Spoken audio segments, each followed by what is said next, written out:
Bonjour, je suis Charline Vasseur, chef de projet renouvellement urbain sur le secteur Émile Dubois et la Maladrerie pour Plaine Commune. Donc ici c'est la résidence de la Maladrerie.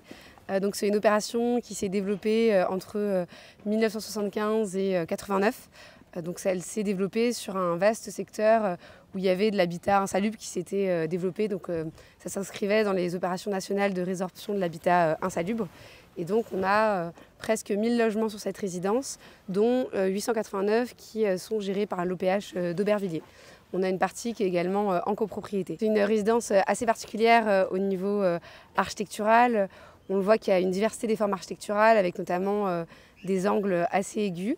Et on a également des plans libres pour les logements puisque aucun logement n'est similaire et qu'on est sur une base, un peu une trame pyramidale dite en étoile ou en tranche d'ananas. Et malgré donc, tous les atouts de cette résidence, puisqu'elle s'articule autour d'une trame-vière très importante et avec une végétalisation très présente, comme on peut le voir, elle a aujourd'hui aussi des défauts, puisqu'on voit qu'il y a des bétons qui sont explosés et qu'au niveau isolation thermique, c'est pas ce qui se fait de mieux, même si en termes de thermographie aérienne, on voit bien en été que c'est vraiment un puits de fraîcheur.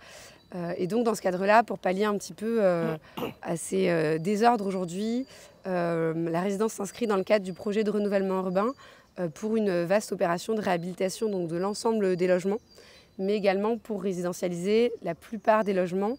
Alors la plupart parce qu'il y a déjà eu dans le premier programme de l'ANRU une tranche qui a été réhabilitée et résidentialisée. Donc pour la suite, l'idée de cette résidentialisation, ça sera d'être sur quelque chose qui soit peut-être plus adapté à la maladrerie. On n'a pas encore de forme particulière. Il y a des architectes et des urbanistes qui ont été retenus par l'OPH d'Aubervilliers pour justement travailler en lien avec les habitants à ce projet.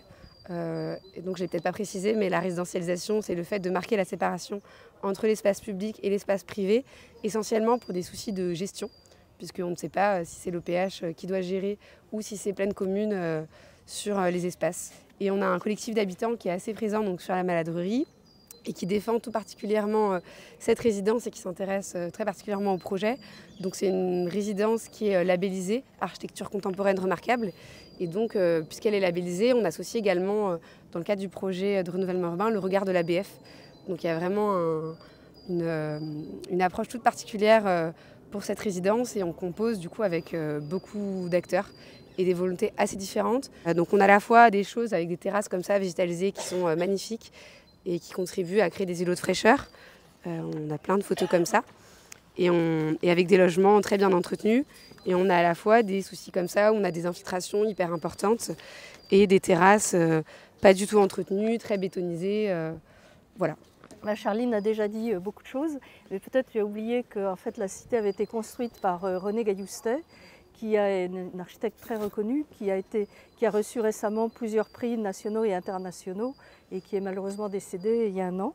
Et donc on est effectivement un collectif d'habitants qui sommes très attachés aux formes particulières de l'architecture de cette cité et à la vie qu'elle autorise. Parce qu'en fait, il écrit dans le cahier des charges de l'ANRU qu'un des problèmes de la maladrerie, c'était que c'était un labyrinthe, mais nous on aime beaucoup la conformation au labyrinthe.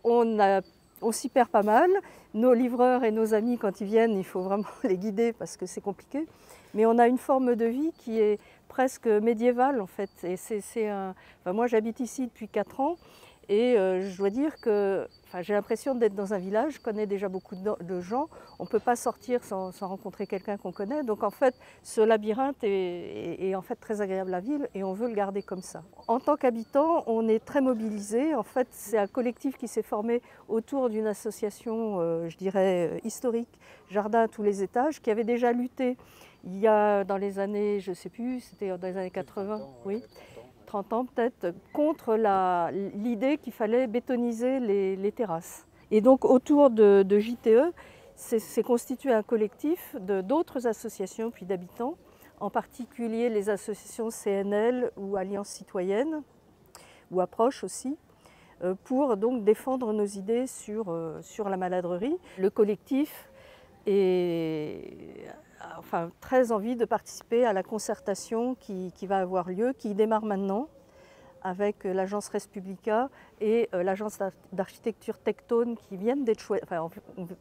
On vient d'être informé du choix des intervenants et donc on veut activement participer à la concertation.